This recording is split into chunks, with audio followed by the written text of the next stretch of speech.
Oh, here we go.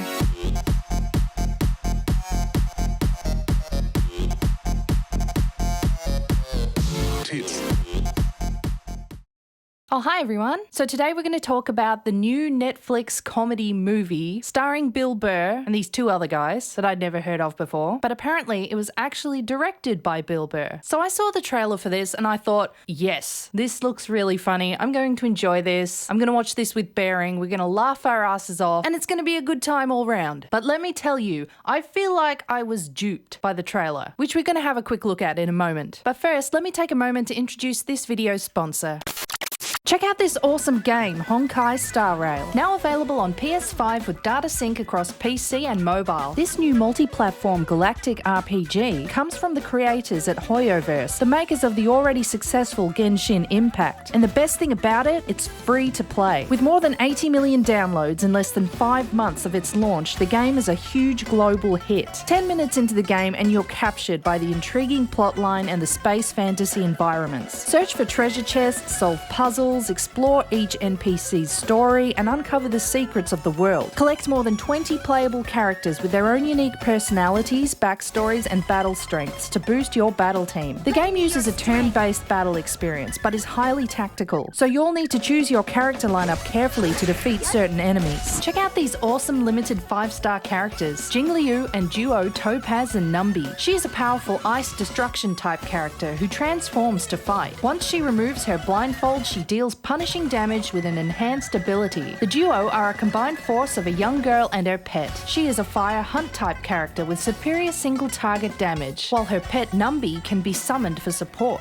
The game is regularly updated, and in the new version 1.4, you'll be able to experience an all-new Billabong story, with 2 all-new maps released and the return of the character's seal. Also, check out the Ethereum Wars, where you can grab your favorite monster and pit it against another. There are 10 free gifts waiting to be won. Log in for 7 days to claim 10 Star Rail special passes for free, which can be used to draw Jingliu or Topaz. Click the link in the description below to experience these characters and use the redemption codes provided to get 50 Stellar Jade. Happy gaming! Good stuff, good stuff. Alright, let's have a quick look at this trailer, which I believe was incredibly misleading. You see, I'm under the impression now that these woke-type Hollywood writers have kind of realised that their bullshit, woke-shilling crap doesn't really work, that it's not favourable with audiences, and usually the movie or the sitcom will bomb out in a spectacular fashion. They've realised this and are now trying to mask their woke content by making you believe that the movie or sitcom will be mocking woke content. Yeah, let's have a quick look at this trailer. And if you haven't seen this already, which I really don't recommend you do, there's going to be some spoiler alerts in this. I always wanted to be a dad. Just rub some dirt on him. That thing could get infected. Oh, yeah? You a doctor? This is common knowledge. You want to keep the cut clean. I'm trying to raise a little man here, not a fucking pussy. Okay, so here we have the first impression. Bill Burr is going to do typical Bill Burr, although a lot of people have told me that he's totally woke now. But I loved F is for Family, so I thought I'd give it a go. And I loved his comedy specials, so I thought, yeah, it's going to be typical Bill Burr style, mocking stupid lefty woke retardation. So you see this character here with the big rim glasses, looks like a total vegan soy boy douche. He comes over and starts lecturing Bill Burr on his parenting style, to which Bill Burr responds in his typical fashion, basically telling the guy to go fuck himself. You're on board at this point, aren't you? You're thinking, yes, this movie is just going to be Bill Burr telling a whole bunch of lefty, woke-tard liberal fuckers to just fuck themselves. Sign me up. Take an hour and a half out of my life because I want to see it. And basically, that's what this whole movie is about. It's about Bill Burr and his 2 other older guy friends navigating society, which has evolved into a place where you have to be extremely careful about what you say and what you do, avoiding offending anyone, because now everyone is oversensitive and everyone's a victim and easily offended. I'd say about 80% of the characters in this movie fit that description, okay? They're all overbearing, lefty, just cunts. Absolute cunts. And while you're watching it, you think, yeah, Bill Burr's character is justified in response to these idiots. I'd lose my temper if I had to tolerate that kind of shit from everyday people in my life. Him going mad and boiling over and losing his temper at all these people is completely justified. So it just goes on, and we're introduced to more and more and more of these assholes, and we just keep watching him be railed on constantly about being problematic and toxic and all this other crap crap. And honestly, you're watching the movie waiting for the shoe to drop. You're waiting for him to just unleash hell on all these assholes. And it's getting to about past 2/3 of the movie and still nothing's happened. They still haven't got their comeuppance. And Bill Burr is just copping it. He's just bending over and copping it. And in the end of the movie, it turns out that he actually learns a life lesson that he's the problematic one, that he's the one who has to change his behavior. Otherwise, his wife is going to leave him. It's fucking mental. Anyway, continuing on with this promo. This company is now a gender-neutral, carbon-neutral 21st century lifestyle brand. I don't know what any of that means. Okay, so here's the other thing. The three main characters who are all best friends, they started up this company together and now they've sold it and they're actually working for the company now. And this hippie, vegan, soy boy looking type motherfucker is their new boss and he is extremely woke. The company is now socially progressive and woke. A gender-neutral, carbon-neutral 21st century lifestyle brand. Gender neutral, carbon neutral, etc., etc. Oh, God. So you can feel the pain, right? They started this company, they've sold it, and now a bunch of SJW wankers are running it, telling them that they have to adapt to the PC way or they'll be fired. Which, spoiler alert again, they do get fired for talking about transgenders, or more specifically, Caitlyn Jenner, in a derogatory way. Yeah, they get fired for that. Another stick shoved right up the ass for Bill Burr's character, and he cops it. You need to talk to someone about your anger.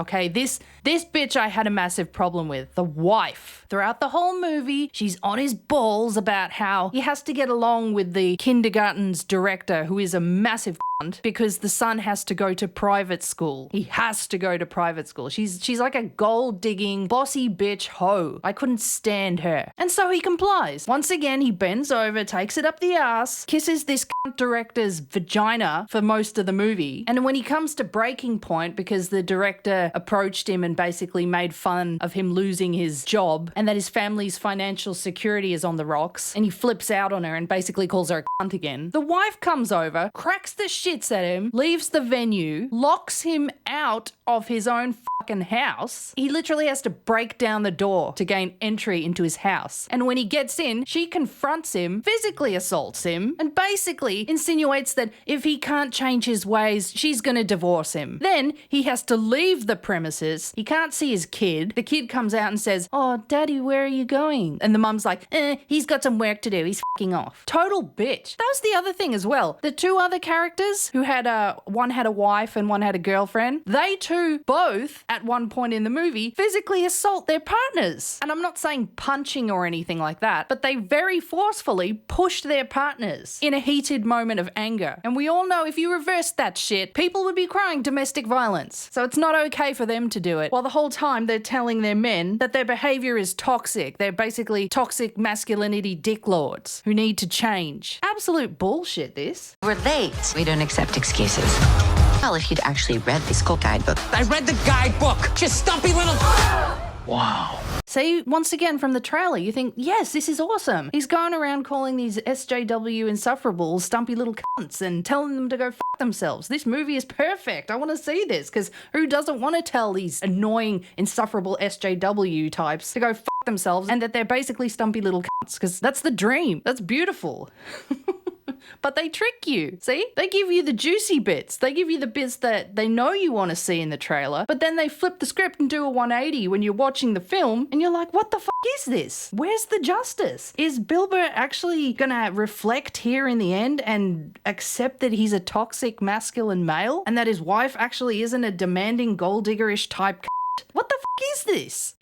You feel your generation is more evolved. Yeah, absolutely. Okay, look, the one thing I will give the movie is it did have its funny moments. When comparing the different attitudes of generations, it did have its moments where it just called them out on their stupid bullshit and I had a good laugh. But all of this was towards the first half of the movie. When it got into the second half, we just spun into this vortex of SJW cringe crap. And you know why? It's because in the end, the three main guys accepted it. They accepted that they were toxic. They accepted that they were behaving problematically, and they did everything they could to change their ways, to conform to people who are cunts, who didn't deserve for them to change. They did it so they could just become these huge cuckinators who didn't have to fight a battle every day, so that their lives would just become easier because they have to put up with these assholes all the time. Really pissed me off, this film. And I know some people are going to be like, oh, it's not real, just chill out, okay? It's just work of fiction, okay? Why are you getting so upset? And yeah, okay, I get that. But I guess the reason that it has really annoyed me is because, like I said, I went into it thinking one thing, they pulled the wool over my eyes, made me think I was going to watch a movie about SJW retards just getting their shit handed to them, and it was completely different. It was really fucking sad, actually. At one point towards the end, I even said to Bering, oh, I think this is going to be a movie where they actually take a look at men's problems in society today. Like, it's really sad. Which I guess it kind of was in a way. But the most annoying thing about it was that they just conformed in the end. They just bent over and copped it in the ass. They copped that reaming, a pounding in the butt over and over and over again until their assholes were saggy, mushed up anuses. Cucky, simpy, soy boy anuses. It was so fucking painful, the ending. And the wives and then the girlfriends were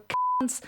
Oh, they were cunts to the extreme, and they just got away with it. The men just accepted in the end that they were the ones at fault. The women were right, and that the women weren't behaving like manipulative asshole bitches. Ugh. Yeah, it pissed me off. So this was the only form of justice we saw in this movie. The only SJW character who got his comeuppance, really, was the main boss, who the three guys were now working for. Oh no, sorry, the kindergarten cunt got her comeuppance too. She was embezzling money and she got fired. But she deserved way worse. They kind of just wrapped that up in a nice little bow and threw it in there as quick as possible and brushed it off at the end of the movie. But anyway, yeah, the boss. So he fired them for inappropriate behaviour, for talking about trannies and shit. And we later find out that he himself got fired because the campaign he ran was about Native American Indians, and apparently that whole thing was problematic too. So that's the only little shred, the only little morsel of justice we got in the film. Oh, that and some other guy who worked for the company said the N-word over and over again when he was telling all the other guys that they were problematic and racist and some shit like that. But the one that I really wanted to see was the wives and the girlfriends getting their shit handed to them, or at least having a moment of clarity where they realized that they were being demanding bitches to their husbands or their significant others. But that never came. No, the three chicks were allowed to physically assault their partners, and that was all cool. They were allowed to mentally abuse their partners, gaslight their partners, castrate their partners, remove their balls, and put them into their handbags forever and ever, amen. And the guys just took it to make life easier. And isn't that just a sad fucking reflection on the reality of a lot of men today? Well, thanks for watching. Remember to check me out on BitChute, Odyssey, Rumble, or Twitter, X, and I'll catch you in the next one. Tits out, everyone.